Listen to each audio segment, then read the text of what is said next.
ये बात जो बार बार संजय निषाद कह रहे हैं कि सरकार गिर जाएगी, भाजपा का हारना तय है, क्या वो जमीन तैयार कर रहे हैं भारतीय जनता पार्टी मोर्चे को छोड़ने को लेकर?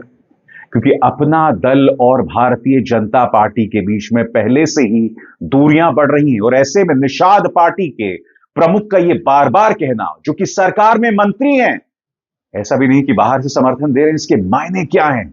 और मैं बात अपना दल की कर रहा हूं, तो अपना दल को लेकर भारतीय जनता पार्टी और उनमें देखिए किस तरह से बीजेपी के नेता बीजेपी के बड़े नेताओं से उबने लगे हैं और सीधे तौर पर वो इस बात की भविष्यवाणी करने लगे हैं कि अब मोदी राज यानी बीजेपी राज नहीं चल पाएगा और बीजेपी की सरकार गिर जाएगी। दोस्तों जी हां, बीजेपी के कई बड़े नेताओं ने बहुत बड़े बड़े खुलासे किए हैं कि किस तरह से अब बीजेपी सरकार गिरेगी और वहीं पर जो भाजपा अभी तक इंडिया के अंदर जिस चीज को लेकर राज करती हुई नजर आ रही थी, गायों को लेकर, गौ माता को लेकर, अब उसको लेकर बीजेपी के नेता ने बहुत बड़ा खुलासा किया। दोस्तों हमारे साथ वरिष्ठ पत्रकार मौजूद है अभिसार शर्मा जी, आप उनकी इस रिपोर्ट को शुरू से आखिर तक जरूर देखिएगा। गोदी मीडिया ने इस खबर को किस तरह से ब्रेकआउट किया, ये बात भी अभिसार शर्मा जी आप लोगों को बताएंगे।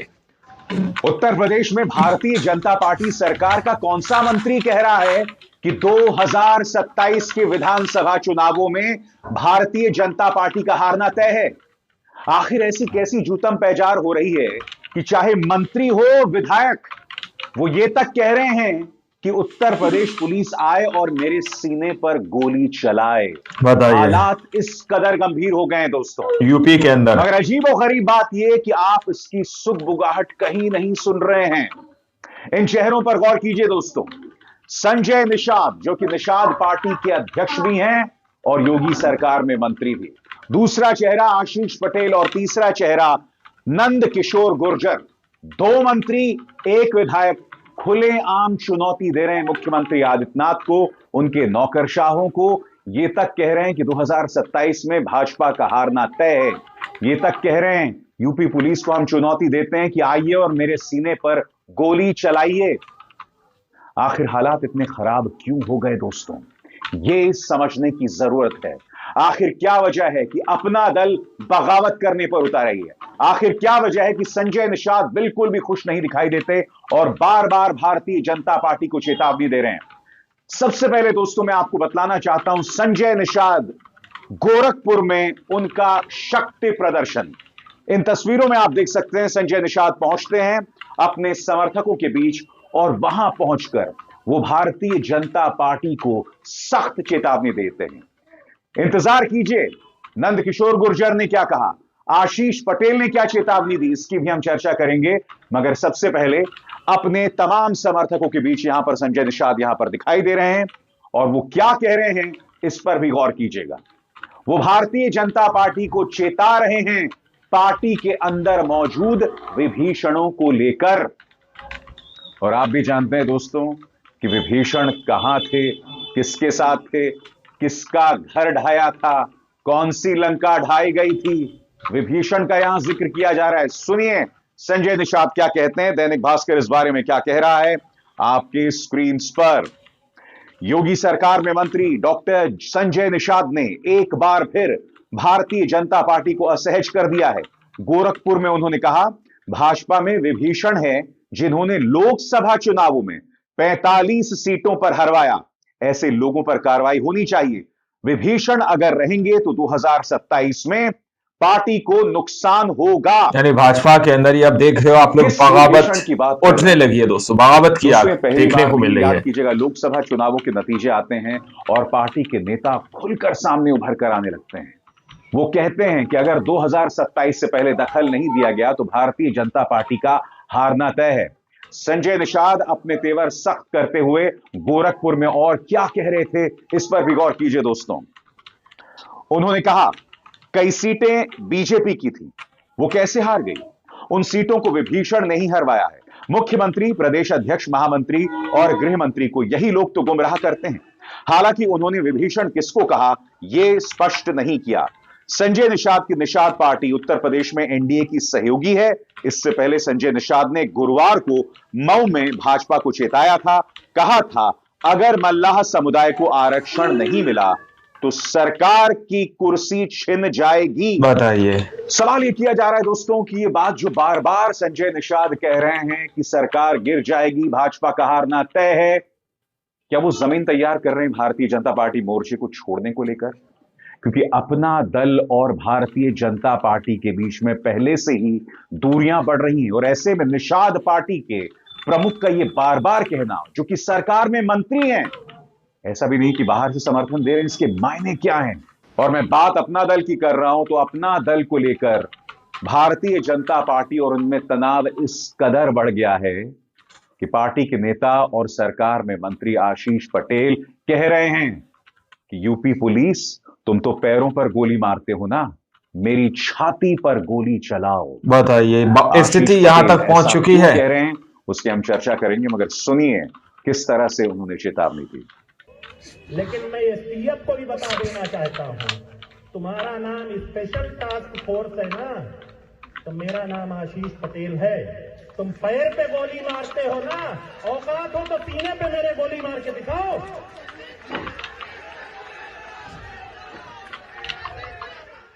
और बात वहां नहीं रुकती दोस्तों, वो मुख्यमंत्री आदित्यनाथ के दो करीबी, उनके मीडिया सलाहकार मृत्युंजय सिंह और सरकार में नौकरशाह, सबसे ताकतवर नौकरशाह शिशिर सिंह पर भी प्रहार कर रहे हैं कि किस तरह से उनके खिलाफ एक दुष्प्रचार चलाया जा रहा है। आशीष पटेल ने अपने इस ट्वीट में क्या कहा, इस पर गौर कीजिएगा, खासतौर से इस ट्वीट का वो दूसरा हिस्सा जिसमें वो शिशिर और मृत्युंजय पर हमला बोलते हैं, जो कि मुख्यमंत्री आदित्यनाथ के सबसे करीबी हैं। उनके शब्दों में, उत्तर प्रदेश सरकार के मीडिया सलाहकार श्री मृत्युंजय सिंह और सूचना निदेशक श्री शिशिर सिंह राज्य सूचना विभाग के 1700 करोड़ के बजट का दुरुपयोग कर अपने प्रायोजित लोगों से आप मेरी माफी मांगने की झूठी खबर चलवा सकते हैं। अपने प्रायोजित खिलौनों में चाबी भरकर रोज रोज प्रायोजित धरना करा सकते हैं, मगर सामने आकर मुकाबला नहीं कर सकते। आप लोग कितना भी झूठ फैलाएं, लोगों को सच्चाई पता है, जैसे मेरे हालिया मुलाकातों की सच्चाई आपको भी पता है। हिम्मत है आप दोनों में तो खुद प्रेस कॉन्फ्रेंस कर यह साबित करें कि मेरे विभाग में पदोन्नति में अनियमितता हुई है, और श्री एम देवराज जी प्रमुख सचिव नियुक्ति भी इस अनियमितता में शामिल हैं। पर्दे के पीछे का खेल बहुत हो गया, मुझे मर्यादा लांघने पर मजबूर न करें। मैंने मर्यादा लांघी तो बात बहुत दूर तलक जाएगी। यानी सीधे तौर पर भाजपा को चुनौती दी जा रही है दोस्तों, यहां तक पहुंचा सीधे भाजपा को। तो याद कीजिए दोस्तों, इसी मंच पर मैंने ये पूरा विवाद आपके सामने पेश किया था। मुद्दा है करीब 250 शिक्षकों की भर्ती का, और आरोप आशीष पटेल पर यह लग रहा है कि इस भर्ती में उन्होंने 25-25 लाख रुपए लिए। और दिलचस्प बात यह भी है कि यह आरोप समाजवादी पार्टी के नेता पल्लवी पटेल नहीं लगा रही हैं, यह आरोप भाजपा की विधायक मीनाक्षी सिंह, जो कि मुख्यमंत्री आदित्यनाथ के बहुत करीब हैं, वो लगा रही हैं। सबसे पहले आपकी स्क्रीन पर आरोप क्या है और मीनाक्षी सिंह क्या कह रही हैं। आरोप क्या है आपकी स्क्रीन पर। मंत्री पर आरोप है कि उन्होंने पॉलिटिकल कॉलेजों में प्रमोशन कर लेक्चरार्स को विभागाध्यक्ष बना दिया। इससे आरक्षित वर्ग के लेक्चरार्स विभागाध्यक्ष बनने से चूक गए। भाजपा विधायक मीनाक्षी सिंह ने मंत्री की शिकायत मुख्यमंत्री आदित्यनाथ से की है। सपा विधायक पल्लवी पटेल ने कहा, प्रमोशन में भारी घोटाला हुआ है, 250 लेक्चरार्स से 25-25 लाख रुपए की वसूली की गई है। वहीं मंत्री आशीष ने दैनिक भास्कर से बातचीत में आरोप को बेबुनियाद बताया। कहा, समिति की सिफारिश के अनुसार ही पदोन्नति यानी प्रमोशन किया गया है। याद कीजिएगा दोस्तों, इससे पहले 69,000 शिक्षकों की भर्ती में भी आरक्षण की अनदेखी की गई थी। वो मुद्दा भी जबरदस्त बवाल हुआ। हालांकि यह मुद्दा अपना दल लगातार उठा रहा है, चाहे वो अनुप्रिया पटेल हो या फिर आशीष पटेल। और फिर याद कीजिएगा अनुप्रिया पटेल का वो बयान जिसमें वो राहुल गांधी का समर्थन करती हुई दिखाई दी थी, जिसमें उन्होंने ये कहा था कि जातीय जनगणना होनी चाहिए, यानी कि हर गुजरते दिन के साथ मुख्यमंत्री आदित्यनाथ और भारतीय जनता पार्टी की मुश्किलें बढ़ रही हैं। मगर बात वहां नहीं रुकती दोस्तों।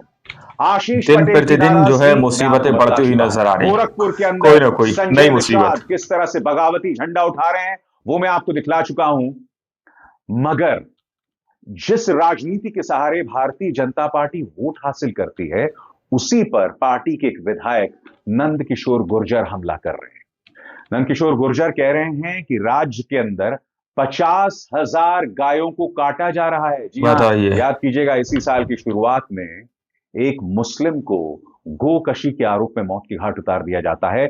और अब पार्टी के अपने एक विधायक कह रहे हैं कि कुछ ऐसे नौकरशाह हैं, पार्टी के अंदर मौजूद कुछ ऐसे तत्व हैं जो गायों को काट रहे हैं और उसकी कमाई खा रहे हैं। सोचिए क्या कहते हैं, ये सच्चाई है। और दिलचस्प बात यहां पर यह है कि वो ये भी कह रहे हैं कि उन्हें मारने की तैयारी हो रही है, बिल्कुल उसी अंदाज में जिस अंदाज में आशीष पटेल ने उत्तर प्रदेश पुलिस को चुनौती दी। सुनिए नंदकिशोर गुर्जर क्या कह रहे हैं। गाय काटने की हिम्मत नहीं होती थी, आज हम दुखी हैं। हमारी सरकार में प्रतिदिन 50,000 गाय कट रही है, सारी गाय साफ कर दी गई। ये अधिकारी गाय का पैसा खा रहे हैं, इसका मतलब ये है सब लूट मची है, चारों तरफ लूट मची है। मुख्यमंत्री जी तक बात पहुंचे और इस सबके मुखिया चीफ सेक्रेटरी हैं, जो कमिश्नर बार बार आपसे नहीं कहते चिल्ला के, चीफ सेक्रेटरी साहब बैठे हैं, ऐसे 300 विधायक घूमते हैं, वो हमारी हत्या करा दे, इतनी ताकत है उनपे। भाई हमारी हत्या भी करा सकते हैं आज जो मैं बोल रहा हूं इस बात पे, उसकी बात बाद में करूंगा, उसकी तैयारी भी कर चुके हैं। वो अपराधी 3 दिन में पकड़वा भी दूंगा मैं। अभी मैं उस पर लगाऊं ठंडे दिमाग से। 25 पिस्टलें 9mm की खरीदी जा चुकी हैं, बड़ी बात कह रहा हूं मैं, लेकिन ये बात बाद में करेंगे। फिलहाल हमारी आज की बात यह है कि भ्रष्टाचार प्रमाणित हुआ है, गाय कट रही है, ये बेचारा गरीब आदमी के बच्चे को बंद किया गया। तो हम कोई सीपी से हमारा बैर नहीं है, कोई चीफ सेक्रेटरी से हमारा कोई बैर नहीं है, ना हम कभी मिले हैं, ना बात करते हैं हम ज्यादा। हम जनता की लड़ाई लड़ रहे हैं। भारतीय जनता पार्टी उत्तर प्रदेश सरकार में चल रही अंतर्कलह पर अखिलेश यादव भी टिप्पणी करते रहते हैं। उनका बयान आपके स्क्रीन पर, वो जिक्र कर रहे हैं नंदकिशोर गुर्जर के बयान पर।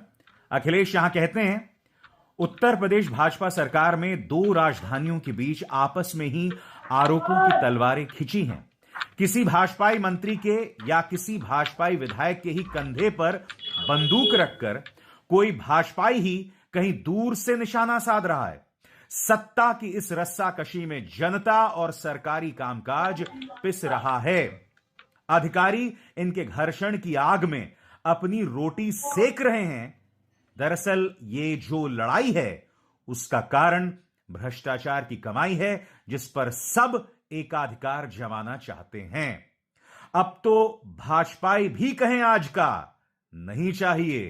भाजपा बताइए, मैं आपसे एक सवाल पूछना चाहता हूं। ये स्थिति है उत्तर प्रदेश के अंदर या फिर उन राज्यों में जहां पर विपक्ष होता है, वहां एक भी नेता कुछ कहता है तो प्राइम टाइम पर गोदी मीडिया 24 घंटे डिबेट करता है। यहां पर एक नहीं, 2 नहीं, 3 लोग हैं। और याद कीजिएगा, लोकसभा चुनावों के नतीजे आए थे तो पार्टी के कई नेता, और इनमें से कुछ ऐसे लोग थे जो मुख्यमंत्री आदित्यनाथ के पहले कार्यकाल में मंत्री थे। इनमें से कुछ ऐसे लोग थे जो मौजूदा विधायक हैं, और वो खुलकर प्रधानमंत्री नरेंद्र मोदी से अपील कर रहे थे कि आप दखल दीजिए, वरना हम 2027 में चुनाव हार जाएंगे। और बात सीधे तौर पर बात कही जा रही थी कि आप दखल दीजिए। इस तरह से मुख्यमंत्री आदित्यनाथ के जो करीबी लोग थे वो प्रधानमंत्री नरेंद्र मोदी पर हमला बोल रहे थे। ये तक कह रहे थे कि अब उत्तर प्रदेश में प्रधानमंत्री नरेंद्र मोदी का चेहरा नहीं चल रहा है। अब उनमें करिश्मा नहीं रहा। यानी कि उत्तर प्रदेश में यह मोर्चा कई स्तरों पर खुला हुआ है। मुख्यमंत्री आदित्यनाथ और प्रधानमंत्री नरेंद्र मोदी के बीच, उनके नौकरशाहों और मुख्यमंत्री आदित्यनाथ के बीच, और यह अरसे से चला आ रहा है। AK शर्मा इसकी मिसाल हैं, आप जानते हैं। इसके अलावा पार्टी के अपने मंत्री और नेता जो मुख्यमंत्री आदित्यनाथ के करीबी सलाहकारों और जानकारों, नौकरशाहों से भिड़े हुए हैं, चाहे वो मृत्युंजय सिंह हो या शिशिर सिंह हो। मामला बहुत पेचीदा हो गया है। मगर साहब, मजाल है कोई भी गोदी मीडिया इसकी चर्चा कर रहा हो। अभिसार शर्मा को दीजिए इजाजत। दोस्तों आप लोगों ने इस वीडियो को शुरू से आखिर तक देखा। वीडियो के अंदर साफ तौर पर बात की गई कि किस तरह से यूपी के अंदर प्रत्येक दिन तकरीबन 50,000 गायों की बात यहां पर कही जा रही है। आप लोग समझ सकते हैं कि किस तरह से गाय के नाम पर बहुत सारे ऐसे विशेष समुदाय के लोगों को टारगेट किया जा रहा है, लेकिन यहां पर खुले स्तर पर ये इतना बड़ा खुलासा किया जा रहा है, तो क्या इस पर सरकार कोई लीगल एक्शन लेगी? ये सवाल भी अपने आप में बहुत बड़ा है। वहीं पर 2027 को लेकर जिस तरह की बात कही जा रही है कि यूपी के अंदर अब भाजपा नहीं चलेगी। दोस्तों ये कौन भविष्यवाणी कर रहा है? बीजेपी के नेता ही भविष्यवाणी कर रहे हैं, जो पहले से ही बीजेपी को अंदर से समर्थन कर रहे हैं, बाहर से नहीं।